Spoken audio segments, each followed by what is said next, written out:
Swemlose koningskleed. Onmoontlik, so het professor Kiwi en baie geleerdes vertel van hierdie kleed wat beskryf word in geskrifte van ouds, soos in Psalm 22 en ook in Johannes, met spesifieke besonderhede.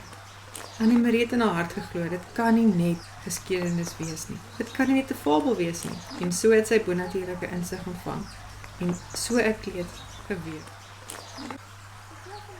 Het is wonderlik dat het so opgeteken is, in een stuk geweef van bo af.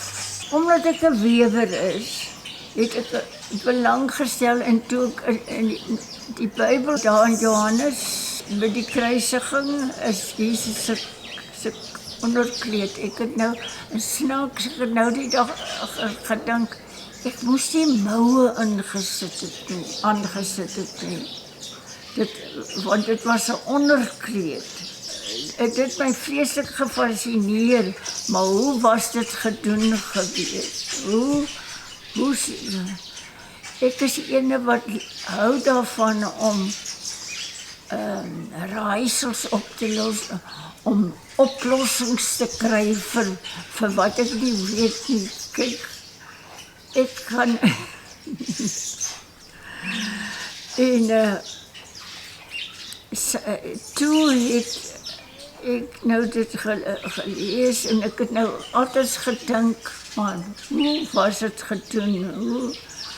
En ek het nou stadig het ek die verskillende oplossings gekry van okay, dit sal ek daar doen. En dan sê die Bybel natuurlik, dit was van bo af geweef. Ek het eendag vir een van die jong wewers by die Gilde het ek gesê, toe sê ek, maar ek weef in my kop. En toe, daar was een punt wat ek nie geweet het hoe om dit te doen nie. En toe het professor Kiwi, hy was van Oxford of een van daai universiteite, hy was 'n antropoloog.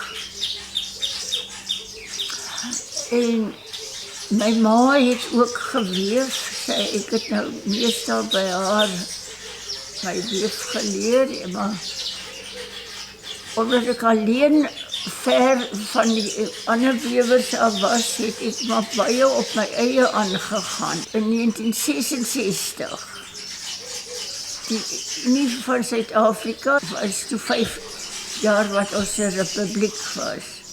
Toe was dit groot met die Wolraad het baie gedoen vir weef in Suid-Afrika. Hulle het van Pretoria se wewers het hulle Holland toe gestuur, ook om extra opleiding te kry, tapisserieë en goed geweef.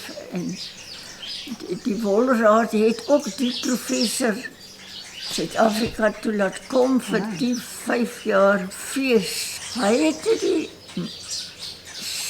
die maandag, ek dink dit mag dalk die 6de April gewees het, die Wolraad het hom toe by al die wewersgildes in die land, daar was iets 26 of 28 wewersgildes oor die land versprei. Daar's 'n boek, daar's 'n boekie in die biblioteek daarvan, oor so lang boekie oor die geskiedenis van weef en so, maar ook die Wolraad se bydrae tot die weef en die bevordering daarvan. Die maandag was die Kaapse Gilde, het hy toegespreek. En die Dinsdag was daar 'n berig in die Burger oor die professor wat nou daar was, en hy het met die Gilde gepraat, maar ek was nie daar nie. Ek sit in Brazaalstad distrik op 'n plaas, lekker oop. En hy het toe by die vergadering gesê, dis onmoontlik. Dit kan nie gedoen word nie. Mens kan nie 'n rok so 'n ding weef sonder nate nie. Maar toe ek nou die ding al hier in die kop so 3/4 geweef. Maar daar was een punt, ek kan nou nie onthou presies wat dit was nie, maar daar was een ding wat ek nie kon weet wat moet ek doen nie. Toe besluit ek, maar snaaks, dit was die Dinsdag was die, en die Woensdag het hy die Stellenbosch-gilde toegespreek. Maar daai nag het dit vir my, na my toe gekom, hoe daai laaste dingetjie wat ek nie kon weet nie, het dit by my uitgekom. Nee, nou weet ek hoe. En ek bel my ma die dag, en ek sê vir haar, sê vir hom, ek sal vir hom 'n rok weef sonder 'n naad. Dit is 30, 40, 60 jaar terug. 60 jaar terug.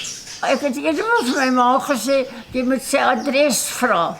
My ma het sy adres ook gehad, maar dit is nou Augustus maand en hy was April maand. Maar dat was goed op die weerstoel, ek het klein kindertjies gehad en ek moes die draad kry. Ek onthou ek het nog daar in die Kaap die draad gekoop, maar dit was sommer breiwol. Maar was nie eens wol nie, dit was sommer net breidraad. En ek het nooit by hom uitgekom nie, want dit is toe nou 6 maande later. En toe en dis dit, ek het het geleef. Ja,